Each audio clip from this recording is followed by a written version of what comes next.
large part of the sink will be under the board, so a lot needs to be cut.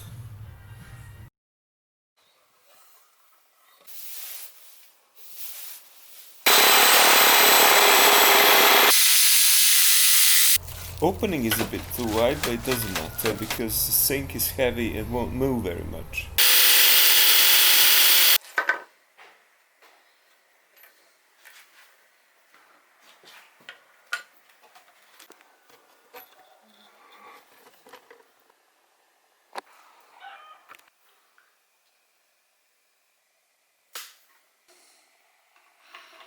Don't forget rubber seals.